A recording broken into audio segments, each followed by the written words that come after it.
Baik, Bismillahirrahmanirrahim. Assalamualaikum warahmatullahi wabarakatuh.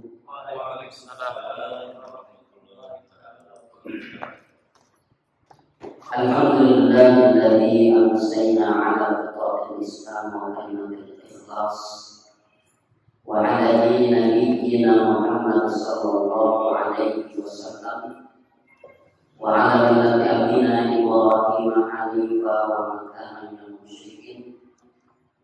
Asyhadu an la ilaha illallah wahdahu la syarika lah wa asyhadu anna Muhammadan abduhu wa rasuluhu alladzi la nabiyya wa rasula ba'dahu. Wa qala Allah ta'ala fi kitabihil karim, a'udzu billahi minasy syaithanir rajim. Ya ayyuhalladzina amanu taqullaha wal tanzur nafsum ma qaddamat lighad wattaqullaha innallaha khabirun bima ta'malun. Wa qala Nabi sallallahu alaihi wasallam, man salaka tariqan yaltamisu fihi ilma sahalallahu bihi tariqan ila jannah wa man yuridillahu bihi khairan yufaqihuhu fid-din. Allahumma shalli wa sallim wa barik ala nabiyyina Muhammad wa ala alihi wa ashabihi wa man tabi'ahum bi ihsanin ila yaumiddin, amma ba'd. Alhamdulillah, puji syukur senantiasa kita panjatkan kepada Allah Subhanahu wa taala yang masih melimpahkan karunia dan nikmat kepada kita semua, terutama iman dan Islam, yang dengan nikmat tersebut Allah mudahkan kita untuk melaksanakan perintahnya juga perintah Rasulnya. Dan dengan nikmat itu pula, nikmat iman Islam itu pula, Allah mudahkan kita untuk meninggalkan larangan Allah dan larangan Rasulnya. Mudah-mudahan kita semua bisa mempertahankan nikmat iman Islam tersebut ada dalam hati kita dan menjadi pengendali hati dan raga kita, sehingga semua aktivitas dan semua perintah dari hati kita ini insya Allah bernilai ibadah dan amal saleh kepada Allah Subhanahu wa taala. Amin ya rabbal alamin. Salawat dan salam terlimpahkan kepada kedua kita, saudara kita Nabi Muhammad sallallahu alaihi wasallam yang telah memberikan teladan terbaik kepada kita semua, terutama keteladanan di dalam bagaimana kita mempraktikkan Islam ini dengan benar sesuai dengan apa yang dikehendaki oleh Allah Subhanahu wa taala. Kaum muslimin yang dirahmati Allah Subhanahu wa taala, tidak terasa tinggal beberapa hari lagi kita akan masuk ke dalam bulan yang Allah istimewakan, yaitu bulan Ramadan. Dan insya Allah ya, semua kaum muslimin akan serempak nanti mulai saum Ramadannya tanggal 1 Ramadan. Ya, insya Allah ya. Kalau kita lihat seperti hisabnya dari Muhammadiyah dan versi sama ya, mulai hari Kamis tanggal 1 Ramadan. Adapun dari Kemenang MUI termasuk NU melihat nanti hasil Ru'yatul Hilal. Dua-duanya merupakan metode yang diakui ya, di dalam Islam diakui menggunakan hisab. Ada dalilnya, ada hujjahnya, boleh. Menggunakan Ru'yatul Hilal pun demikian. Menggunakan dua-duanya lebih utama. Insyaallah. Karena melihat insyaallah ya, ada lembaga yang berkompeten nanti untuk menentukan tanggal 1 Ramadan itu ya kapan. Ya, Anda melihat yang harus kita lakukan apa? Yang harus kita lakukan mempersiapkan diri. Tatkala Ramadan itu masuk, kita sudah dengan kesiapan yang total, tinggal menjalankan Ramadan tersebut. Pertanyaannya apa yang harus kita siapkan? Nah, ini yang akan kita bahas pada kesempatan kali ini, persiapan memasuki bulan Ramadan. Namun sebelum itu, persiapan-persiapan yang harus kita lakukan Rupanya nanti di Ramadan itu ada satu fenomena yang selama ini mungkin dianggap biasa. Namun kalau kita timbang dengan kacamata Islam, ini seharusnya tidak dibiasakan. Fenomena apa itu?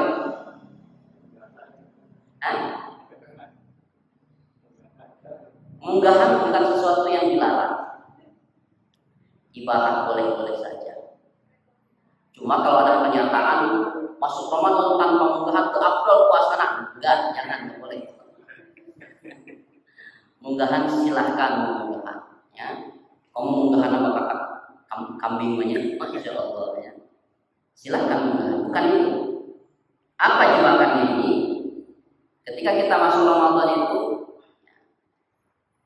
terkadang ada beberapa amal soleh yang selama ini sebelum Ramadan datang kita lakukan, pas di bulan Ramadan dihentikan.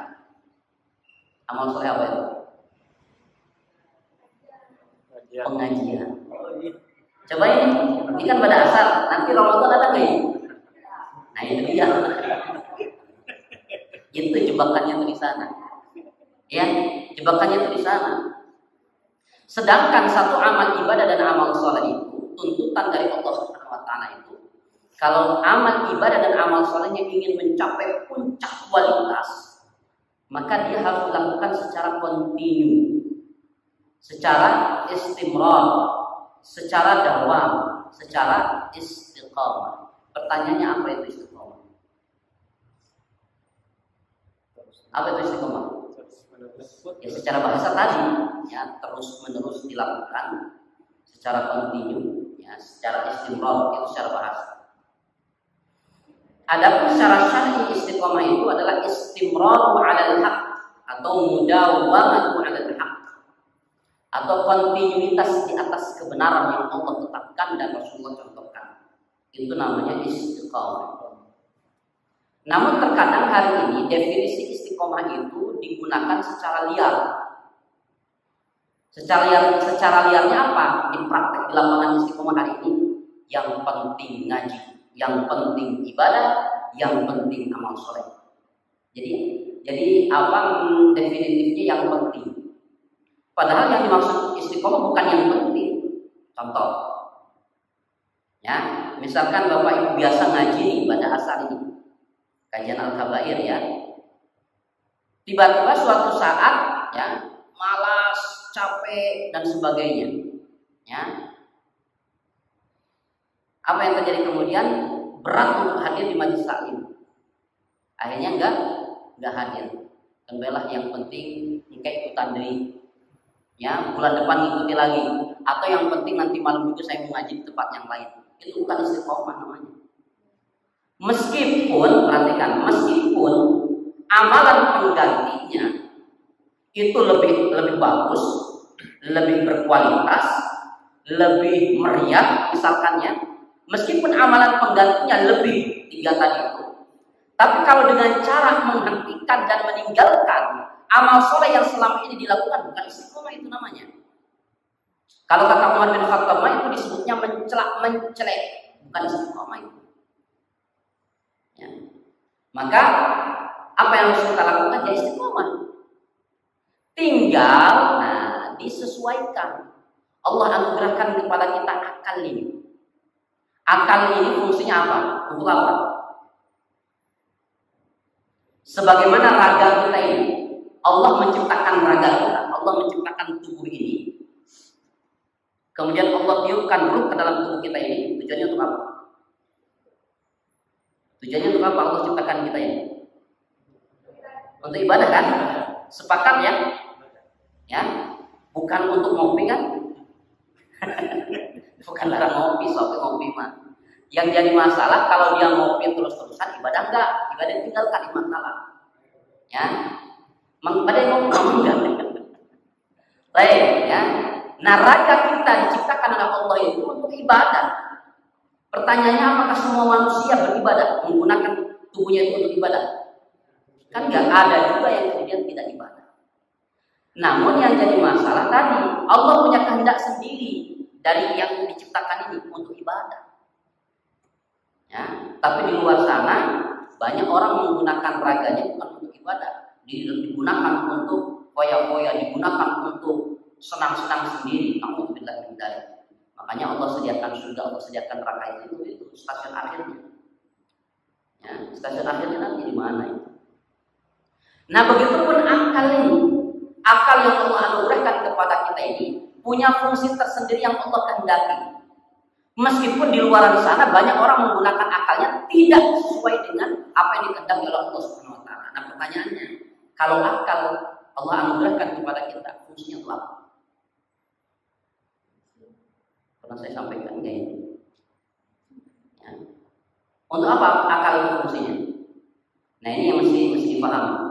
Akal Allah anugerahkan kepada kita ini, fungsi yang Allah kehendaki itu untuk menopang ketetapan Allah dan Rasulnya, agar ketetapan Allah dan Rasulnya itu tidak berubah, agar ketetapan Allah dan Rasulnya itu tidak bergeser, ya tetap seperti itu dari sejak Nabi Nuh alaihissalam sampai kemudian hari kiamat nanti, ketetapan Allah seperti itu terus.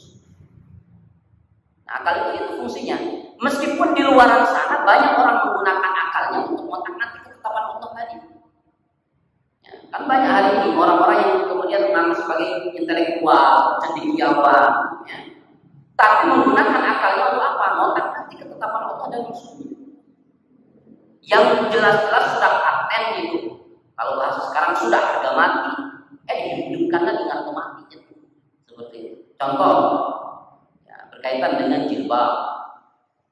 Ya, masih ada tuh kan suara sumbang yang mengatakan jilbab itu nggak wajib, yang penting kan jilbab hatinya. Gitu. Masih ada itu suara sumbang seperti itu.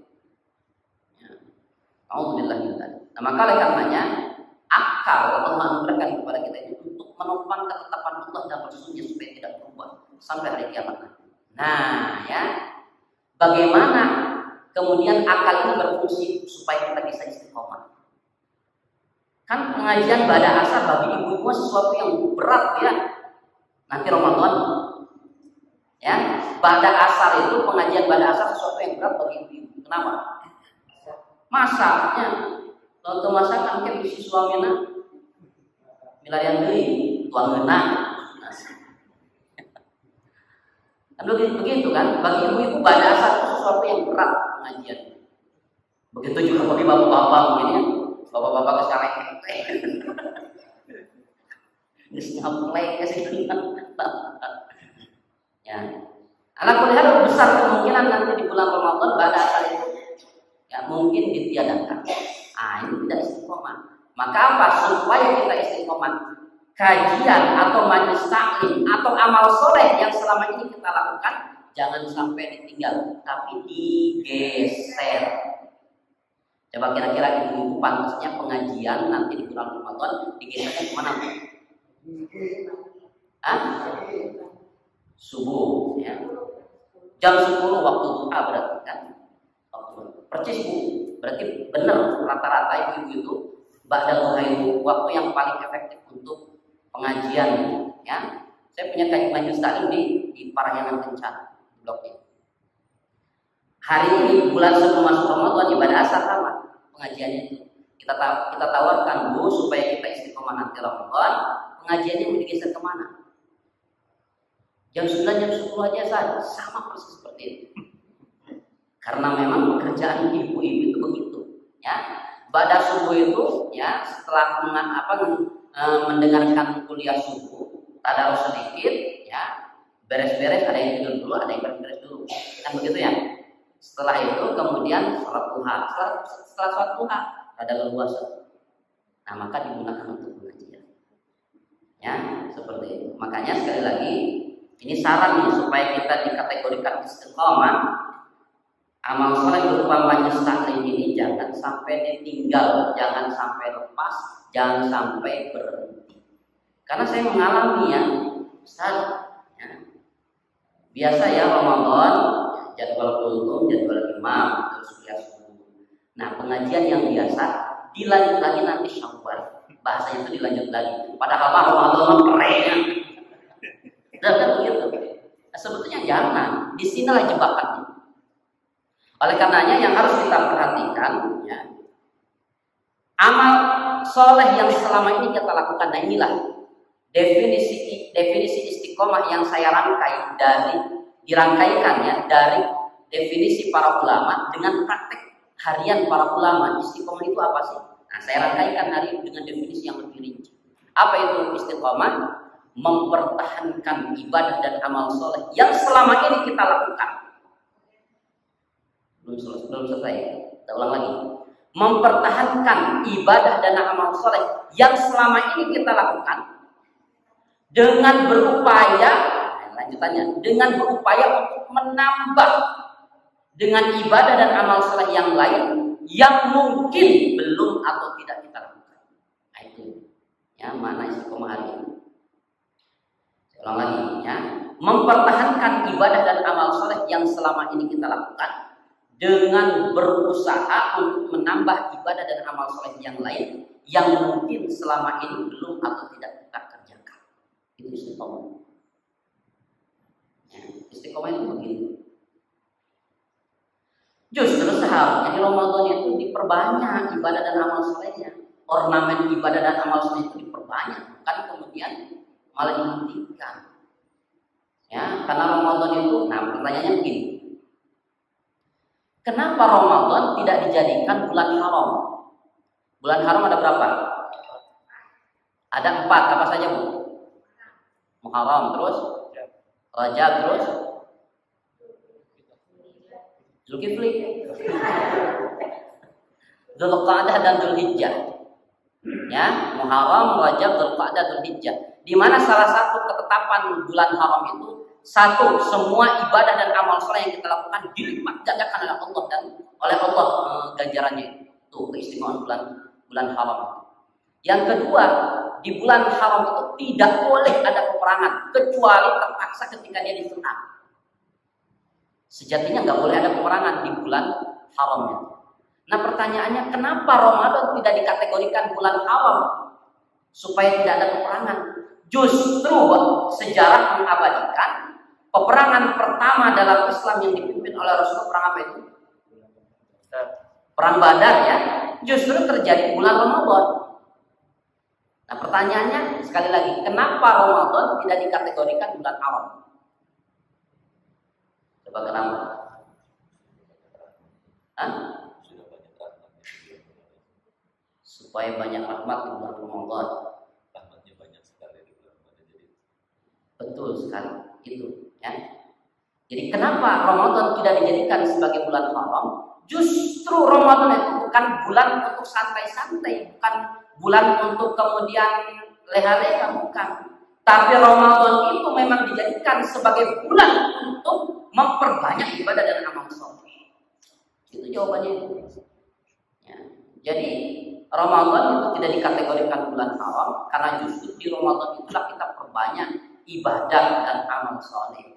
Makanya tadi tuh, ya ibadah-ibadah atau amal soleh yang selama ini kita lakukan jangan ditinggal sekali lagi. Ya, jangan ditinggal, justru tambah. Ya, justru tambah.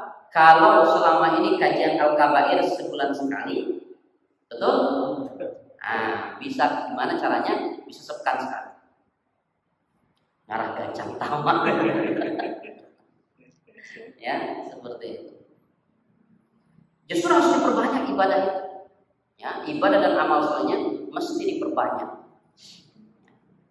Nah, oleh karenanya itu yang harus kemudian kita waspadai, jangan sampai kemudian kita terjebak dengan bulan Ramadan. Ya, jangan malah menghentikan. Contoh lain, amal soleh yang kemudian berhenti ketika Ramadan datang apa? Selain pengajian, selain tolak ukurnya apa? Apa Bu? Pak, ada satu lagi sering sekali dihentikan. Apa itu? Sedekah harian atau infak harian. Untuk Ramadan ini dikhususkan untuk, nah gitu ya, begitu. Nggak boleh, justru seharusnya diperbanyak mengeluarkan infak sedekah di bulan Ramadan ini.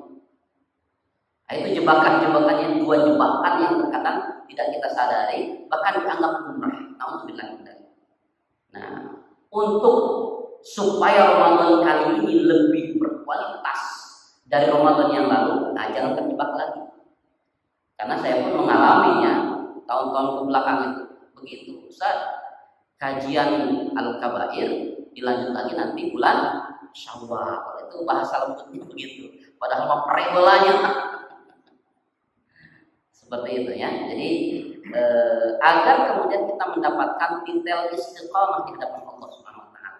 Dan kalau kita mendapatkan titel istiqomah, lihat Allah menjanjikan luar biasa, janji yang semua manusia menginginkannya. Surat Fussilat ayat yang ke-30. Nah, ini janji Allah Subhanahu wa taala bagi yang bisa istiqomah. Allah berfirman di dalam ayat tersebut, "A'udzu billahi minasyaitonir rajim. Innal ladzina qalu rabbuna Allah tsumma istaqamu tatanazzalu 'alaihimul malaikatu alla takhafu wa la tahzanu wa abshiru bil jannati allati kuntum tu'adun." Gitu kata Allah. Innal ladzina, sesungguhnya orang-orang yang qalu, mereka mengatakan, mereka berikrar, Rabbuna Allah, Rabb kami adalah Allah. Ya, Rabb kami adalah Allah. Tsumma istaqamu, kemudian dia istiqomah di atas ikrarnya tadi, di atas keyakinannya dia istiqomah itu. Maka apa? Tatanazzalu alaihimul malaikah, kata Allah. Malaikat akan turun, turunnya bukan inisiatif. Ya, turunnya para malaikat bukan inisiatif pribadi. Karena imannya malaikat itu stagnan. Kata Imam Al-Ghazali dalam Ihya Ulumuddin itu, imannya para malaikat itu la yazid wa la yanqus. Imannya malaikat itu tidak bertambah, tidak berkurang. Tetap saja segitu. Contoh realnya seperti apa? Kalau malaikat diperintahkan oleh Allah SWT sujud, usjudu, maka dia akan sujud dan tidak akan pernah bangun, ya, selama Allah tidak memerintahkan sudah bangun. Selama Allah tidak memerintahkan untuk bangun, maka malaikat itu akan sujud terus. Kalau Bapak Ibu sekiranya misalkan sholat Allahu Akbar sujudnya lagi bisa bakal kumaha. Bakal kumaha. Subhanallah. Kan seperti itu ya. Malaikat itu ketika diperintahkan sujud, sujud dia selamanya. Sampai Allah kemudian mengatakan sudah bangkit, bangkit. Begitu malaikat. Ya, kamu berzikir terus, maka dia akan berzikir terus, dan dia tidak akan berhenti kecuali Allah yang menghentikannya. Sudah selesai begitu. Imannya malaikat itu begitu, la yazid wa la yanqus. Kalau imannya manusia, yazid wa yanqus. Imannya manusia kata Imam Al-Ghazali itu yazid wa yanqus. Dia punya peluang untuk bertambah, tapi ingat dia pun punya peluang untuk berkurang, menurun. Ya, makanya beliau lanjutkan kata Imam Al-Ghazali, yazidul iman bil ta'ah. Iman itu akan bertambah kata Imam Al-Ghazali itu dengan bertambahnya ketaatan. Wa yanqusu bil ma'asi. Dan iman itu akan berkurang menurun dengan kemaksiatan. Ketika dia melakukan kemaksiatan, berkurang iman. Lakukan lagi, berkurang lagi, seperti itu. Itu imannya kita di manusia. Berarti tergantung kita ini. Kita mau seperti malaikat, ya, atau enggak? Ya. Makanya Imam Ibnul Jauzi mengatakan dalam kitab Al-Wafa'nya, kalau manusia ketaatannya kepada Allah melebihi dan mampu mengalahkan hawa nafsunya, ya, kalau manusia ketaatannya bisa mengalahkan hawa nafsunya, maka dia akan mendapatkan derajat melebihi para malaikat. Oh, masya Allah. Ya, manusia ini, dan disinilah keistimewaan manusia ini. Sekali lagi, kalau manusia, ya, ketaatannya kepada Allah dan Rasulnya mengalahkan hawa nafsunya, kata Imam Ibnul Jauzi, maka dia akan mendapatkan derajat di hadapan Allah melebihi para malaikat. Ya, melebihi para malaikat. Kenapa demikian? Jawabannya begini. Kalau malaikat dia tunduk patuh kepada Allah, wajar. Kenapa? Nggak diberikan hawa nafsu. Tapi manusia ada hawa nafsu dia ini. Manusia itu ada hawa nafsu. Di mana karakter hawa nafsu kata Abdullah bin Abbas, al-hawa yahwi sahibahu finnar. Hawa nafsu kita ini akan membujuk, merayu, ya, menyeret, memaksa kita untuk melakukan semua perbuatan yang bisa menjerumuskan ke dalam neraka. Itu hawa nafsu. Dan semua manusia memiliki hawa nafsu. Tidak terkecuali para nabi dan rasul pun punya hawa nafsu. Ya, punya hawa nafsu. Namun mereka para nabi dan rasul, karena dia kemudian dibimbing oleh wahyu, mereka mampu mengendalikan hawa nafsunya dengan mudah. Ya, seperti itu. Tapi kita manusia biasa, luar biasa. Kita manusia biasa ini terkadang kita dikalahkan oleh hawa nafsu. Makanya sekali lagi ungkapan tadi itu untuk memotivasi kita supaya kita mampu mengalahkan keinginan hawa nafsu. Nah, Ramadan nanti itulah peluang di mana kita dimudahkan oleh Allah untuk menekan keinginan hawa nafsu. Ya, di Ramadan itu Allah kondisikan kita ini sehingga iman bisa lebih kita optimalkan, iman lebih bisa mendominasi kita ketimbang hawa nafsu. Allah. Makanya sekali lagi itu ya, mumpung hawa nafsunya melemah di Ramadan itu, nah itu kesempatan kita perbanyak ibadah, perbanyak amal soleh, kuranginya. Tuh ya. Nah, barulah kemudian ketika kita sudah tidak terjebak dengan jebakan tadi itu, ya, baru kita akan membicarakan persiapan apa yang harus kita lakukan ketika kita masuk Ramadan. Ya. Nah, bahasan tentang Ramadan itu Allah satu paketkan dalam surat Al-Baqarah itu ya, dari mulai 183 sampai 188 itu paket bahasan tentang Ramadan. Ya, jadi dari 183 sampai 188 itu paket tentang Ramadan. Ya, dan ini harus kita persiapkan. Masih ada berapa hari lagi? Senin, Selasa, Rabu, 3 hari lagi. Ya, menurut hisab ya. Masih ada 3 hari lagi. Yang belum pernah latihan sebelum Ramadan, latihan saum maksudnya, masih ada satu kesempatan untuk latihan besok hari Senin. Harus dengar rumas. Ya. Biasanya nih kalau nggak latihan Ramadan pertama itu luar biasa. Ya, ngaruh masuk luar biasa. Alam preh pada umur teh. Ya, seperti itu. Tapi kalau dilatih dulu sebelumnya, insya Allah akan terbiasa. Ya, yang biasa Senin Kamis atau yang biasa setiap Ayyamul Bid, insya Allah akan terbiasa itu masuk Ramadan itu. Ya. Nah, makanya kemudian silakan yang belum pernah berlatih, latih itu nanti besok hari Senin untuk sahur. Ya, kalau Selasa hindari. Kecuali sudah terbiasa saum Daud, pas kebetulan hari Selasa untuk saumnya itu baru boleh. Tapi dikhususkan saum sehari sebelum Ramadan, nah itu hindari, nggak boleh. Karena kata Rasulullah, jangan memulai Ramadan dengan saum, nggak boleh. Ya saumnya udah di Ramadan, nah, makanya untuk latihan hari Senin nanti besok, silakan gunakan untuk latihan supaya nanti pas Ramadan betul-betul kita tinggal jalankan program-programnya. Ya. Nah, yang harus kita lakukan persiapan tinggal 3 hari ini, ya. Karena nanti di Ramadan ada perintah istimewa ya, yang dikhususkan, yaitu perintah apa? Perintah saum. Berarti kita harus Kita harus menyiapkan ilmunya dulu saum itu. Ya, menyiapkan ilmunya dulu agar sesuai dengan ketetapan Allah dan sunnah Rasulnya. Saum Ramadan ini yang diwajibkan kepada umatnya Rasulullah SAW adalah saum hasil dari perubahan akan saum-saum sebelumnya.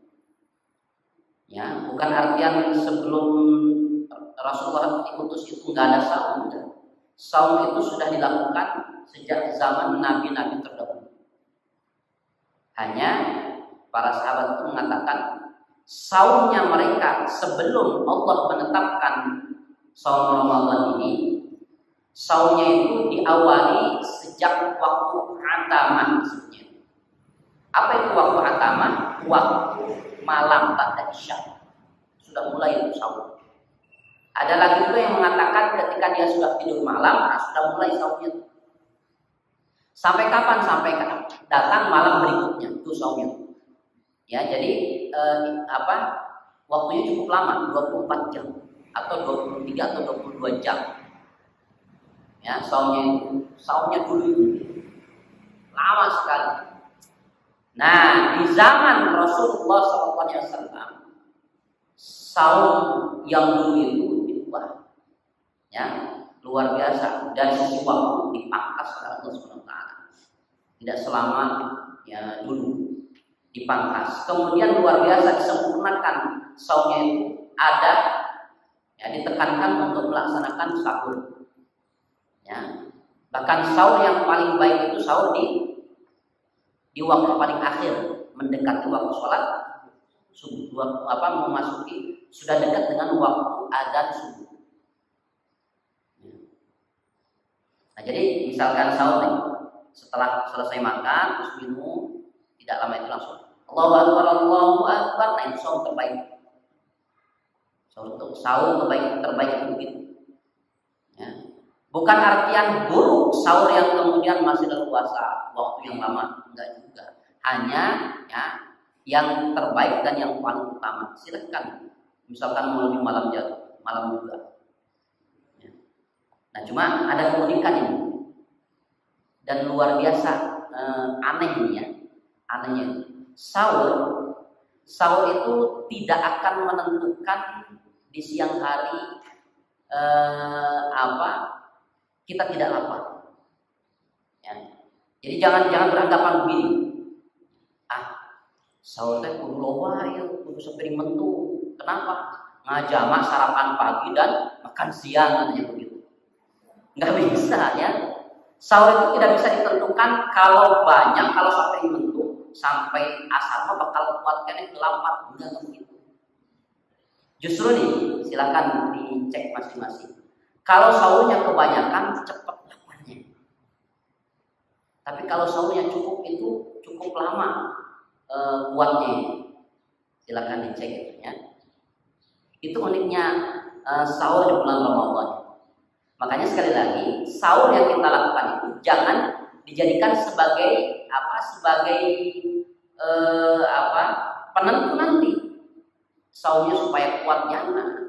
Sahur itu mesti kita sandarkan kepada sunnah Rasulullah-nya. Begitu, ya. Kenapa kamu sahur? Diperintahkan oleh Rasulullah. Tasahharu fa inna fis sahuri barakah. Yang pertama itu karena Rasulullah memerintahkan. Yang kedua, ya, ketika kita melaksanakan sahur itu disandarkan apa? Supaya kita mendapatkan berkah. Karena ada hadisnya tadi, tasahharu fa inna fis sahuri barakah. Bersahurlah karena di dalam sahur itu ada berkah. Apa itu berkah? Apa? Bertambah sahurna. Para ulama itu menjelaskan berkah itu ziyadatul khair 'alal ghair. Bertambahnya kebaikan di atas kebaikan yang sudah kita lakukan. Jadi kebaikan itu bertambah lagi. Nah, kalau kemudian pengajian ini tidak dilanjutkan nanti di Ramadan, berarti nggak berkah. Kan nggak bertambah itu. Ya, justru harusnya ditambah agar berkah. Nah, luar biasa kalau kemudian kita sahur mendapatkan berkah Allah Subhanahu wa taala. Sahurnya jadi kebaikan. Kemudian pasca dari sahur itu apa? Dia akan mudah melakukan kebaikan yang lain.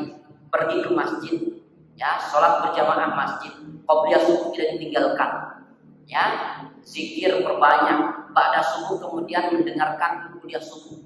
Ya, selesai kuliah subuh kemudian tilawatul Quran. Selesai tilawatul Quran mungkin ada ngantuk sedikit, tidur sebentar dalam rangka untuk menghilangkan ngantuknya. Ya, setelah itu kemudian aktivitas lagi. Terus begitu. Tanda berkahnya sahur kita ini akan mudah melaksanakan ibadah-ibadah dan amal soleh lain paskanya setelahnya. Itu berkah. Tapi kalau kemudian pasca sahur justru malah duduk rusak. Ya, sholat sunat tinggalin. Ya, pas bangun udah kesiangan sholat subuh, selesai subuh tidur lagi. Bangun-bangun zuhur, Allahu Akbar, habis turun dari kerasa, ada tidur. Badan zuhur tidur lagi. Bangun-bangun asar, alhamdulillah asar. Pada asar ngabuburit. Kira aku tidur lagi pada asar biasanya ngabuburit seperti itu. Ya, bukan begitu yang diharapkan oleh Allah dan Rasulnya melaksanakan saum itu. Kalau begitu faktanya berarti saum yang dilakukan tidak mendapatkan berkah. Ngeri itu ya. Kalau kemudian waktu yang ada habis saja dengan tidur. Kan tidurnya orang saum itu ibadah, tidur rumah heula. Ada tidur diniatkan tidur tadi pada subuh parat sampai zuhur, pada zuhur lanjut sampai asar. Lain ibadah. Ya. Kalau tidurnya seperti itu bukan ibadah. Yang dimaksud ibadah tidurnya orang saum ibadah itu ketika di sela-sela dia beramal soleh, dia istirahat, dia tidur untuk menghilangkan ngantuknya, agar bisa melanjutkan amal soleh yang berikutnya. Begitu. Nah, tidur seperti itu yang insya Allah dikategorikan ibadahnya. Mau isu jenuh sampai ke asar jenuh, tidur terus bukan ibadah kalau seperti itu. Justru dia menyia-nyiakan waktu yang ada, kesempatan yang ada. Nah itu, makanya sekali lagi ketika kita melaksanakan sahur, sandarkannya kepada dua tadi. Yang pertama sandarannya apa? Sandarannya apa tadi sahur itu? Diperintah oleh Rasulullah. Jadi landasannya taat kepada Rasulullah. Yang kedua sandaran sahur apa? Agar mendapat berkah. Fa inna fis sahuri barakah. Karena di dalam sahur itu ada berkah Allah Subhanahu wa taala. Kita berharap ya Allah berikan keberkahan dalam sahur ini. Ya, dan sahur itu sekali lagi nggak harus kemudian yang mewah-mewah, sederhana saja. Ya seperti itu. Kenapa demikian? Karena kalau mewah-mewah nanti khawatir kemerkaan. Enak nambah doi, enak kene nambah doi, mentung akhirnya kemerkaan. Bernapas pun enggak. Akhirnya apa? Ngantuk. Kalau kekenyangan begitu akhirnya, bukan mendapatkan berkah. Ya, Alhamdulillah minta. Makanya sekali lagi sahur itu sandarkannya kepada dua hal tadi. Yang pertama karena taatnya kepada Rasulullah, dan yang kedua supaya mendapatkan berkah Allah SWT. Tuh, ya luar biasa ini saum Ramadan. Ya, di zaman Rasulullah itu waktu dipangkas kemudian disempurnakan adanya sahur. Sahur terbaik adalah semakin dekat kepada datangnya waktu adzan. Buka yang terbaik apa? Yang disegerakan ketika sudah masuk waktu adzan maghrib. Lain waktu beduk salah, batal tasawufnya. Ya, karena waktu masuknya sholat maghrib itu ditandai dengan adzan. Allahu Akbar, Allahu Akbar. Ya berdumang untuk mengingatkan sebentar lagi adzan. Nah pas berdumang kan cekal mukul, langsung dikadir ke cekal lah. Tong. Tuh. Oh, yang ada. Segera ada yang adzan ketika itu disambung. Mau akhirnya buka heula adzan heula. Adzan dulu baru kemudian Allahu Akbar, Allahu Akbar. Bismillah, segerakan ketika sudah masuk waktunya. Ya, dan buka yang terbaik. Rasulullah mencontohkan itu dengan kurma. Kalau tidak ada kurma yang manis-manis. Kalau yang manis-manis nggak ada, air bening, air putih mah susu. Silakan susu boleh ya. Air beningnya kurang mau orang Sunda rata-rata celepek langsung kena cilok, kena bala-bala. Nggak sehat ini ya, saumnya nggak sehat. Boleh makan itu, tapi diawali dulu dengan yang manis-manis. Karena seharian lampu kita istirahat, mau diaktifkan harus ada stimulus dulu dengan yang manis-manis supaya tidak kaget tiap kerja itu. Ya. Nah itu saumnya saum Ramadan di zaman Nabi Muhammad SAW sampai akhir kiamat nanti. Luar biasa kan, disempurnakan oleh Allah Subhanahu Wa Taala agar tidak ada lagi alasan beratnya, ada alasan lagi. Kenapa? Sudah disempurnakan dengan adanya sahur, dengan adanya buka. Seperti itu. Nah makanya kemudian harus dilengkapi juga dengan ilmunya. Silakan nanti kalau hanya berputar di sini membahas tentang ilmu saumnya, fikih saumnya cukup panjang.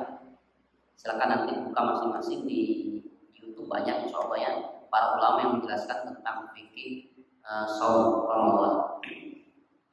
Nah, yang harus kita rencanakan sebelum masuk Ramadan, niatkan dari sekarang.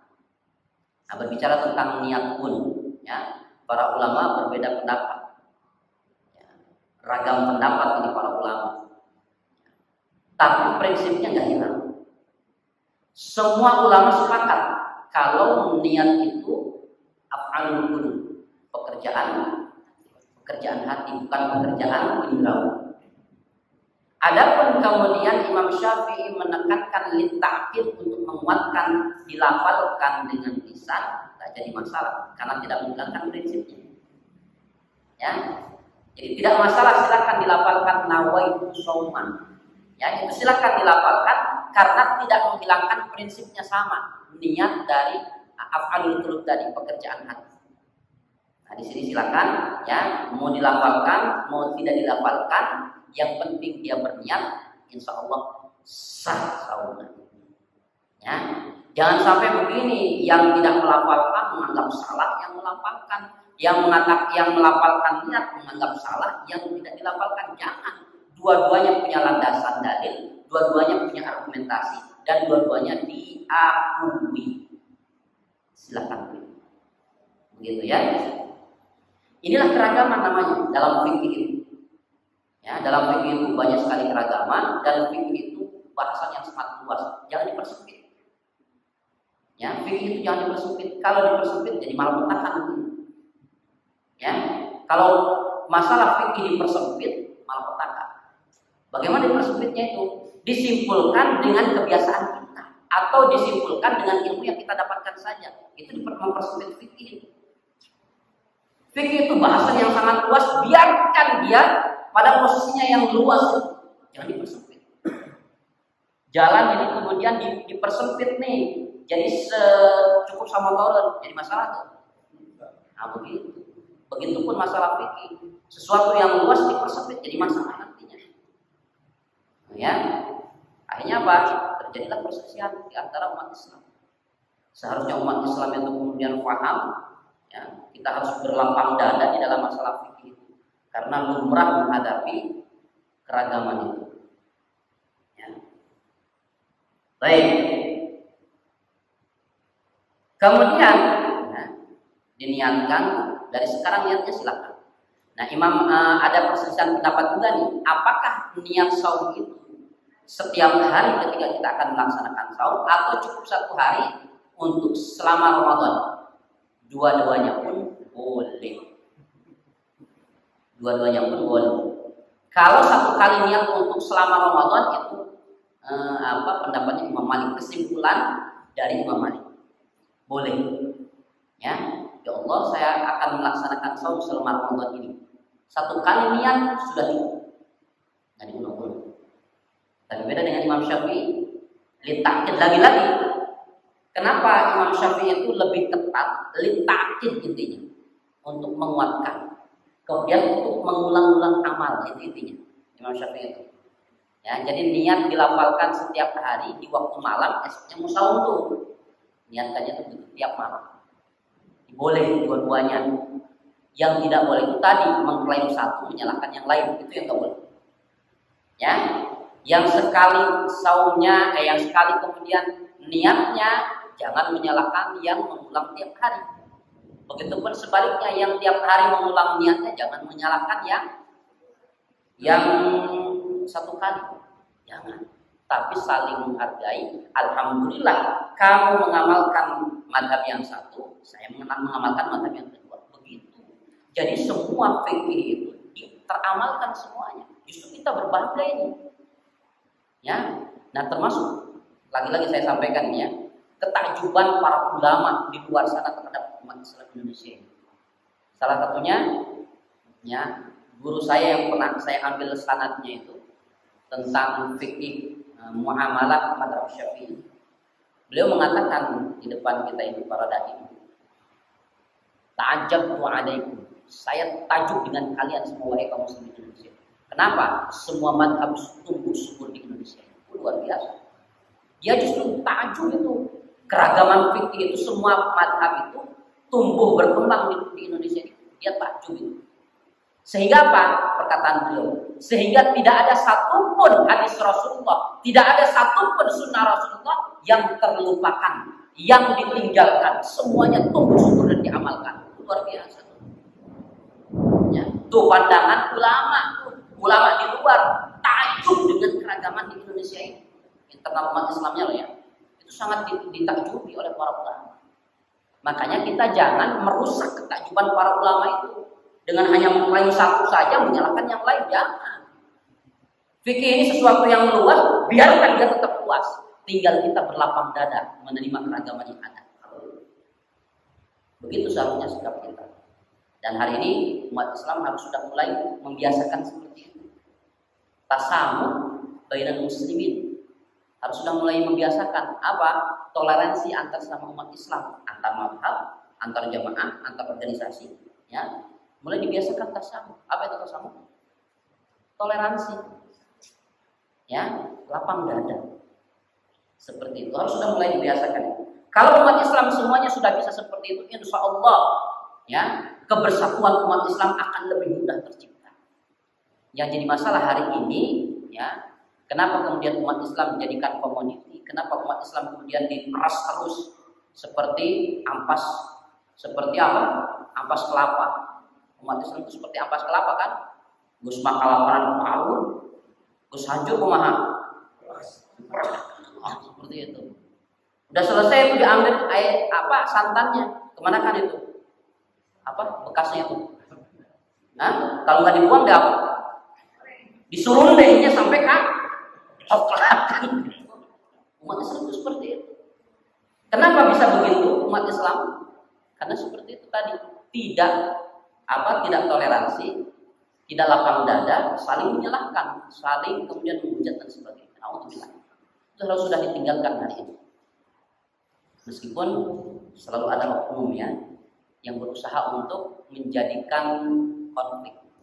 Nah, kita harus sudah mulai biasa. Awas hati-hati, jangan terjebak. Awas hati-hati. Harus dibiasakan dari sejak sekarang. Harus dialog, latihan seperti itu. Mulai dari Ramadan. Ya, riyadhah seperti tadi itu mulai nanti di Ramadan. Baik, kita kembali lagi. Jadi niat pun silakan mau satu kali atau mau setiap hari, silakan sekali lagi. Sehingga sunnah semuanya terlaksana dan teraplikasikan, tidak ada yang ditinggalkan. Ya, nah itu saum. Kemudian masuk, ya, kalau sudah saum berarti ada ornamen ibadah lain apa? Qiyamul Ramadan. Soalnya apa? Redaksi kalimatnya, redaksi jumlahnya sangat persis sekali. Ya. Yang pertama, man shoma Ramadhana imanan wa ihtisaban ghufira lahu ma taqaddama min dhanbi. Dengan man qoma. Man shoma dengan man qoma. Berarti apa itu? Qiyamnya. Atau istilah kitanya tarawihna. Nah, ya. Berikutnya ornamen ibadah yang harus kita tingkatkan di bulan Ramadan itu adalah tarawih. Bahkan spesialnya tarawih itu sebetulnya sama-sama qiyamul lail. Hanya di bulan Ramadan mesti ada peningkatan. Peningkatannya apa? Diperbanyak dan diperlama salatnya. Adapun jumlah rakaat ini harus disampaikan agar kemudian kaum muslimin bisa bijak menyikapinya. Adapun rakaat yang dicontohkan oleh Rasulullah, dipraktekkan oleh para sahabat, ada beragam. Ya, praktek Rasulullah menurut yang disaksikan oleh Aisyah, Ummul Mukminin Aisyah radhiyallahu anha, ya 11 rakaat, 8 ya tarawihnya 3 rakaat, witirnya. Bahkan ada riwayat lain 10 rakaat tarawihnya, ya, kemudian 1 rakaat witirnya. Kalau 8 berarti 4, kalau 10 berarti 2. Semuanya berhujjah dan berdalil. Jadi nu 11 rakaat bagi aya ragam. Ya. Nu 11 teh aya ragam, nu 11 rakaat ke. Nu kahiji 4 ya. Dalil yang kedua 2 10 rakaat tarawihna bikin 1 rakaat. Itu ada keragaman di 11 gitu. Nah, kemudian rupanya bukan hanya 11 yang diakui dalam Islam salat tarawih. Ada jumlah 23. Ya, 20 salat tarawihnya 3 rakaat witirnya. Tidak hanya itu saja, ada juga yang 36 rakaat tarawihnya 3 rakaat witirnya. Enggak sampai situ, ada yang 43 tuh. 40 sholat tarawihnya 3 rakaat witirnya. Enggak berhenti juga, ada yang 63. Kalau mau dikumpulkan tentang hadis-hadis tarawih banyak kok. Pak, bukan cuma 1 itu. Yang banyak itu riwayatnya. Ya, makanya jangan diklaim yang benar itu 1, nah, jangan diklaim. Nah, baru kemudian korelasinya apa kok banyak sekali. Nah, begini. Ketika Ramadan, Rasulullah SAW meningkatkan tuh qiyamnya itu di Ramadan. Bahkan saking memanfaatkan waktunya itu Rasulullah itu, tarawihnya Rasulullah itu dari ba'da isya sampai menjelang subuh. 11 rakaat Rasulullah dari ba'da isya sampai menjelang subuh. Sebenarnya jam berapa? Ba'da isya jam berapa? Contoh misalkan jam 8 ya, 9, 10, 11, 12, 1, 2. Berapa jam? 8 jam. 8 jam. Di Riyadhul Muttaqin berapa rakaat? 23 sabar jam? Saya bingung. Baik, enggak apa-apa, kita jangan menyalahkan ya, jangan menyalahkan. Baik, perhatikan begini. Jadi Rasulullah tarawihnya itu dari ba'da isya sampai menjelang sahur. Bahkan Rasulullah hanya mencontohkan berjamaahnya 2 hari, dalam riwayat lain cuma 3 hari. Hari pertama, hari kedua, dalam riwayat lain sampai hari ketiga. Jamaah itu di masjid, ada sahabat yang mengikuti, biarkan berjamaah. Tapi di hari ketiga dalam riwayat lain, hari keempat, Rasulullah tidak masuk ke masjid, selesai sholat isya langsung masuk ke rumah, tidak keluar. Akhirnya apa? Para sahabat inisiatif, ada yang imam. Tapi kemudian takut salah, saya nggak mau imamin lagi. Akhirnya masing-masing. Ada yang kemudian berjamaah sedikit-sedikit. Ada yang 5 orang, ada yang 10 orang, ada yang 7 orang berjamaah. Dan itu dibiarkan oleh Rasulullah SAW. Nah, tadi yang ada sendiri, ada yang kemudian sholat. Mereka itu sama-sama sholat tarawih. Ketika sudah 8 rakaat, ditanya, apakah Rasul masih sholat? Masih. Bila kurang belum? Gitu. Bila Rasulullah mulai sholat, bila kurang belum? Tambah lagi kan sholatnya. Tambah. Lihat Rasul masih sholat nggak? Masih. Tinggal waktu. Masih ingat. Bila kok tidur? Rasulullah ibadah, kalau saya tidur, tambah lagi sholat. Tambah lagi sehingga ada nominal 20. Nah, ketika kemudian sudah 20 itu sudah menjelang sahur. Nah, tutup pakai witir 3 rakaat 23. Selesai itu baru sahur. Nah, rupanya ada sahabat lain yang mungkin lebih lemah fisiknya. Obat mah 2 gitu kuat gila teh mah pendek lah. Pendek gue. Ya, terus 8 masih sholat, Rasulullah masih tambah lagi. Terus 20, kita sholat, kembali 20 masih panjang, tambah lagi. Sehingga ada nominal 39 rakaat. Yang lain ada yang sampai 43 rakaat. Intinya apa?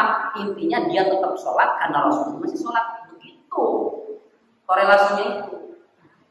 Jadi jangan disalahkan satu, ya, jangan mengklaim satu menyalahkan yang lain. Kalau kemudian yang 11 disalahkan, berarti kita menyalahkan Rasulullah. Kalau kemudian menyalahkan yang 23, berarti menyalahkan para sahabat yang ditakrir oleh Rasulullah SAW. Jadi nggak bijak akhirnya. Kalau mengklaim satu menyalahkan yang lain, nggak boleh. Nggak boleh.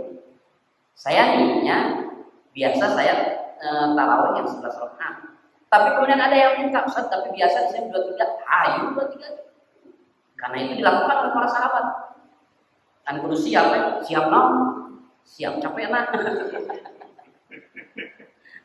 Ayolah siap sholat. Ada di Damar Mas, saya mengimami di Damar Mas 23. Ya. Saya capek lagi gini kan. Maru kanannya. Komo para sahabat sampai menjelang sahur sholat lagi. Nah, kenapa kok kita capek? Karena kejar target lama. Ya, kejar target. Pokoknya saja urus beres. Lo bisa mana tong dijadwal isu. Kan begitu. Sebetulnya tarawih, kenapa kemudian para ulama dulu mengistilahkan tarawih? Tarawih itu dari kata rohah. Apa? Istirahat, banyak istirahat. Masalahnya hari ini ya tarawih dianggap sebagai beban sehingga akhirnya kejar target. Ya, seperti itu. Ya, dulu para sahabat kenapa mereka anteng melaksanakan tarawih? Nyantai. Selesai sholat, alhamdulillah. Kita ya, sampai tuangan buang gula. Nyantai. Mulai dari itu nyantai jadi. Ya. Saya ingin mempraktekkan itu, tapi memang belum kondusif ya, karena belum sepaham ya, belum sepaham. Sehingga kemudian ya itu mudah-mudahan nanti bisa tercapai dan sebetulnya bisa dipraktekkan ketika i'tikaf sebetulnya. Ya, bisa dipraktekkan ketika i'tikaf. Misalkan 4 rakaat, selesai 4 rakaat pertama nyantai dulu ya. Ayah minum kopi gula, ayah minum susu gula, ayah ngeteh ya.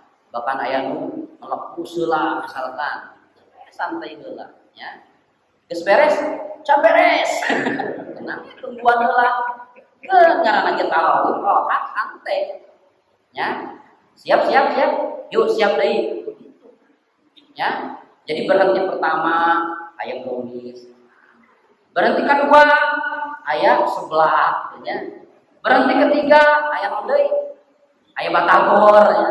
Berhenti keempat ayam resep sekian dalamnya. Ya, lamun tarawih lagi itu sekian resep.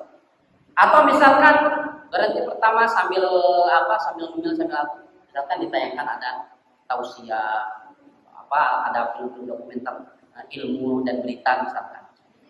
Di bawah santai sebetulnya. Supaya apa? Supaya tarawih itu bawaannya itu kesannya itu menyenangkan. Hari ini kan tarawih kesannya itu beban kan? Kudu pahala. Nah ini lebih bahaya lagi kalau pahala. Sehingga 20 itu lebih gancang itu 11 ya. Jangan disadarkan pada cepat-cepat. Sigananya lamun aya nu tarawih nang 7 sigana eta pangol. Namun menjelma dari lihat inilah di antara ornamen yang harus kemudian kita siapkan di Ramadan itu, yaitu tarawihnya. Kita niatkan dari sekarang, pokoknya jangan sampai bolong tarawih. Betul tarawih itu sunnah, namun keistimewaan di Ramadan, amalan-amalan sunnah itu dikasih pahala ganjaran apa? Ganjaran wajib. Masya Allah. Makanya saya memang kalau ditinggalkan, upayakan, kita rencanakan, kita niatkan, ya Allah saya ingin semua hari itu di Ramadan saya terlaksana tarawih. Begitu niatkan dari sekarang. Kemudian ornamen amalan ibadah berikutnya di Ramadan yang harus kita siapkan apa? Tilawatul Quran. Ya, tilawatul Quran. Sebetulnya sebelum tilawatul Quran itu ada apa? Kita harus paham fikih, belajar fikih. Nah makanya salah satu ornamen ibadah di bulan Ramadan itu thalabul ilmi, menuntut ilmu. Salah satu di antara materi yang dipelajari itu sirah, fikih. Loh kok sirah? Ya. Lihat di ayat 183-nya surat Al-Baqarah ada ungkapan begini. Kama kutiba 'alal ladzina min qablikum, sebagaimana telah diwajibkan kepada orang-orang sebelum kalian. Nah, ini sebuah isyarat betapa kita harus mempelajari sejarah. Ya. Nah, hari ini ada efek buruknya dari ketidaktahuan kita tentang sejarah. Ya. Apa itu? Ternyata ada oknum yang sengaja ingin mendistorsi total sejarah. Kan ada beberapa pekan yang lalu ya, sempat viral seorang yang mengatakan bahwa Wali Songo itu keturunan Cina. Pernah dengar itu? Pernah lihat? Ya, Wali Songo katanya keturunan Cina. Ya, padahal selama ini ya riwayat atau sejarah menceritakan bahwa Wali Songo itu keturunan Rasulullah, berarti orang Arab. Ya, Wali Songo salah satu diantaranya dalam arti sejarah ya. Bapak Ahmad Mansur Suryanegara menyebutkan bahwa Wali Songo itu semuanya Habib, keturunan Rasulullah SAW. Kecuali satu yang diperselisihkan, siapa? Sunan Kalijaga, Sunan Kalijogo. Tapi rupanya setelah ditelusuri, beliau pun punya darah Rasulullah. Bapaknya Sunan Kalijaga itu memang orang Jogo, orang Jawa. Namun istrinya seorang Syarifah. Syarifah itu apa? Keturunan Nabi. Makanya kekhususan untuk keturunan Nabi itu ya, kalau perempuan disebutnya Syarifah. Ya. Kalau yang laki-laki disebutnya Sayyid. Ya, atau yang perempuan Sayyidah. Ini sebetulnya perbedaannya itu mana keturunan Hasan, mana keturunan Husain. Kalau keturunan Hasan disebutnya Syarif dan Syarifah. Kalau keturunan Husain ya Sayyid dan Sayyidah. Namun nanti keturunan Nabi yang kemudian dia ada spesifikasi dia seorang ulama, maka disebutnya Habib. Ya. Nah, rupanya Sunan Kalijogo pun ibunya seorang Syarifah. Berarti ada keturunan Nabi juga itu. Dan akhirnya disimpulkan semua Wali Songo yang ada di Jawa itu keturunan Nabi dan orang Arab, bukan keturunan. Saya kira omongan ini cuma candaan saja. Ya ternyata diseriusi Pak. Nah ini hati-hati. Kalau ini dibiarkan akan menjadi distorsi total terhadap sejarah itu. Ya, jangan dibiarkan. Dan itu ternyata diseriusi. Hari ini narasi itu diseriusi menjadi konten dalam media sosial. Bahkan yang pandainya mereka ini apa? Kreatornya ini sengaja yang dikedepankan kreatornya itu seorang perempuan. Dia menceritakan tentang Wali Songo itu ternyata keturunan Cina. Tahu nggak arahnya kemana? Kalau kita teliti dalam berita tahu arah ke sana. Supaya orang Cina dihormati. Ya, jangan marah-marah Indonesia gitu kan. Ya, ini distorsi sejarah. Kalau dibiarkan, mereka akan bertambah lagi distorsi sejarahnya. Salah satu bukti lain ini sudah lebih lama lagi bicara tentang PKI. Ya, ada narasi yang sengaja dibangun dan ini hasil distorsi sejarah. Apa itu? Bahwa PKI katanya korban. Ini distorsi sejarah loh. Sampai ketika itu ada temuan marah besar itu. Berarti kalau begitu kalian menuduh kami para TNI itu sebagai pelaku kejahatan, mau jelas tidak. Ini hati-hati kalau sejarah dibiarkan dilupakan. Ada orang yang sengaja ingin mendistorsi, mengubah sejarah. Dan efek dari perubahan sejarah itu luar biasa. Efek dari perubahan sejarah itu luar biasa. Nah, kemudian sekarang lebih khusus sejarah Islam. Ada tuh yang sengaja mengubah, mendistorsi sejarah Islam. Contoh, ini sudah viral ini di media sosial. Ada tokoh moderat mengatakan begini tentang perang Uhud. Dia dengan pedenya menjelaskan seolah-olah dia ahli sejarah. bahwa di perang Uhud itu ada satu korban di kelompoknya Rasulullah dan kaum muslimin. Ya, siapa itu? Namanya Muhayrik dan dia seorang Yahudi katanya. Ya, berarti apa? Dia mulai menyimpulkan berarti Rasulullah tidak antipati dengan orang Yahudi. Rasulullah menjalin kerjasama dengan orang Yahudi. Rasulullah bergandengan tangan dengan orang Yahudi. Gitu. Ya. Kemudian yang lebih mengerikannya itu dia lanjutkan lagi tuh. Setelah Muhayrik meninggal, dia ternyata berwasiat. Wasiatnya itu apa? Seluruh hartanya diberikan kepada Rasulullah. Kemudian Rasulullah menjadikan hartanya Muhayrik itu sebagai modal awal untuk membangun Baitul Mal katanya begitu. Ini mengerikan sekali. Kalau ini dibiarkan, akhirnya nanti orang yang tidak tahu sejarah aslinya diakui ternyata pemodal pertama Baitul Mal dalam Islam itu orang Yahudi ya. Ini menyesatkan. Dan secara tidak langsung dia sudah menghilangkan peran sahabat-sahabat Abu Bakar As-Siddiq, Utsman bin Affan, kemudian Abdurrahman bin Auf, Umar bin Khattab. Itu dihilangkan perannya. Para sahabat-sahabat ini sudah menjadi pemodal awal sejak Rasulullah berada di Mekah itu. Kok dihilangkan itu? Ini efek dari distorsi sejarah itu mengerikan sekali. Makanya sekali lagi belajar sejarah itu wajib dan penting. Faksusil qasas la'allahum yatafakkarun. Allah merintahkan begitu. Wahai Muhammad, kisahkan itu, ceritakan itu al-qasas itu. Ya, la'allahum supaya umat mereka ini yatafakkarun berpikir. Nah ini ya materi-materi yang harus dipelajari di bulan Ramadan itu. Satu sejarah, yang kedua fikih. Makanya di ayat yang 184 ayyaman ma'dudat famakana. Nah itu ketentuannya nanti. Kalau ada yang sakit bagaimana? Kalau kemudian menyusui bagaimana? Kalau kemudian melahirkan bagaimana? Itu ada ketentuannya. Itu semuanya dipelajari dalam fikih. Maka pelajari nanti materi yang dipelajari di bulan Ramadan adalah pelajaran fikih. Nah barulah ke 185-nya tentang tilawatul Quran. Baca Al-Quran itu harus jadi bagian dari ornamen ibadah dan amal soleh yang harus kita persiapkan. Penekanannya di bulan Ramadan itu tilawahnya, baca Al-Quran, perbanyak. Kenapa demikian? Karena ya, pada tilawah itulah kemudian banyak sekali pahala yang akan kita dapatkan. Kalau saya mengambil bahasanya Ustaz Adi Hidayat, huruf-huruf hijaiyah dalam Al-Quran itu ada dua nilai. Ada nilai intrinsik, ada nilai ekstrinsik.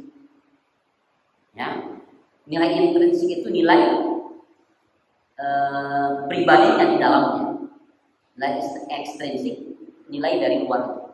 Contoh, ada satu hadis Rasul mengatakan begini: Man qara'a harfan min kitabillah falahu hasanatun wal hasanatu bi asyri amsalih.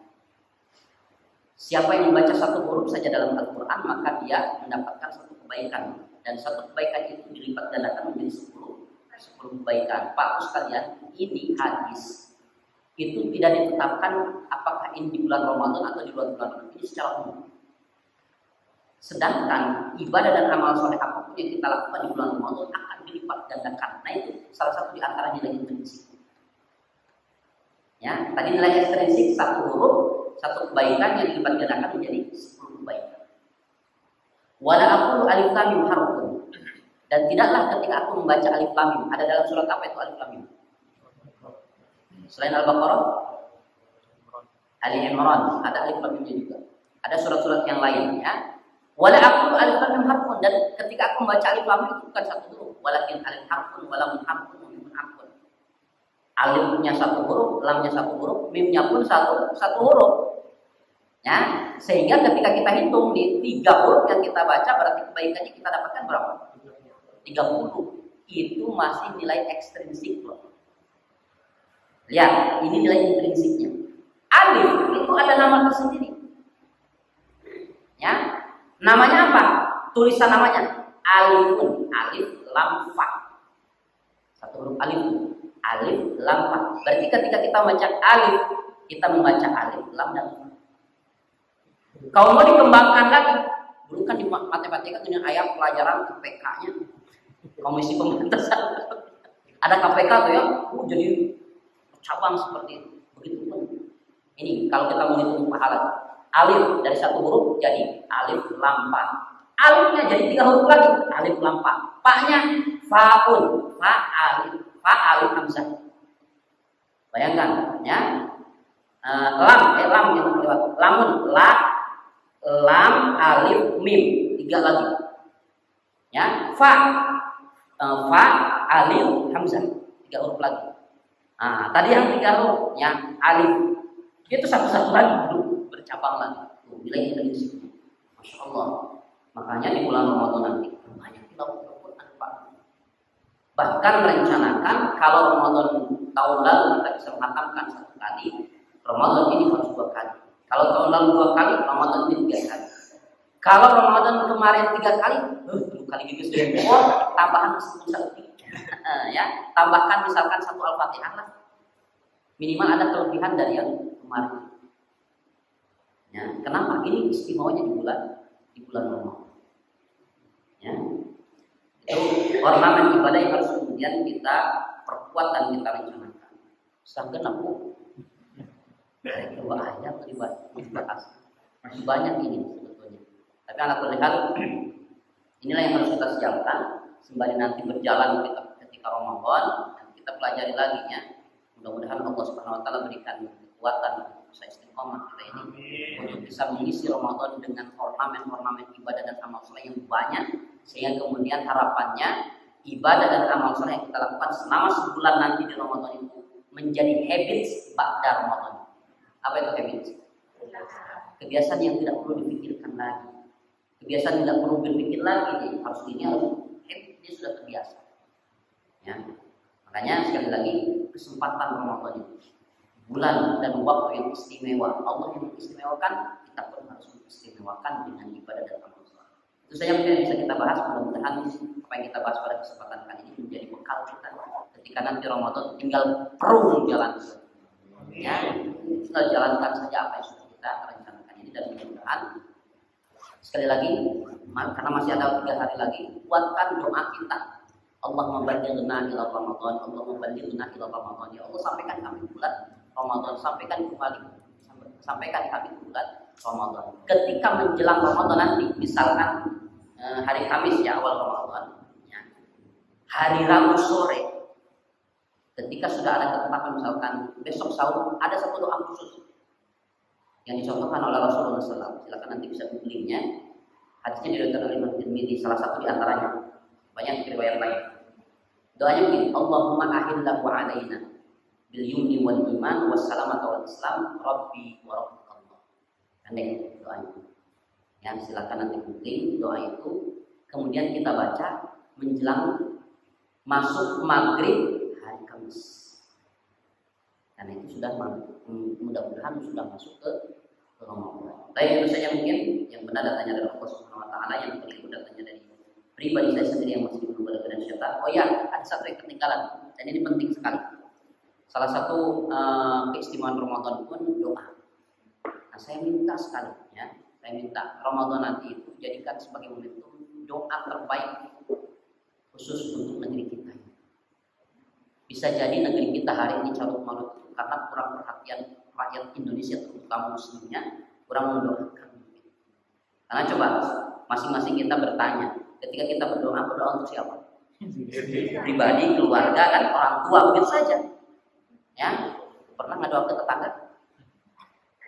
Ku ayana eta singgiran bangga nanti hutang kerja mayat gitu kan? Ya, Allah ada sing pindah di dia itu karena guru. Ya, coba mulai tingkatkan sekarang doa itu. Doakan tetangga kanan kita, tetangga kiri kita, tetangga depan belakang kita. Doa yang terbaik bukan doa yang buruk. Ya, terlebih lagi sekali lagi saya minta doakan negeri kita ini. Kenapa Nabi Ibrahim, Nabi Muhammad mendoakan negerinya? Masa kita tidak? Ya, doakan surat Al-Baqarah 126, catat itu. 100 Al-Baqarah 126, doakan. Pendek doanya, Rabbi ij'al hadza baladan aman. Pendek itu. Ya, jadikan nanti Ramadan sebagai momentum untuk mendoakan negeri kita. Mudah-mudahan Allah selamatkan negeri kita ini dan Allah jaga negeri kita ini. Kalau negeri ini aman kan enak kita leluasa ibadahnya kepada Allah Subhanahu wa taala. Walhamdulillahil alamin. Subhanakallahumma wa bihamdika asyhadu an la ilaha illa anta astaghfiruka wa atubu ilaik. Assalamualaikum warahmatullahi wabarakatuh.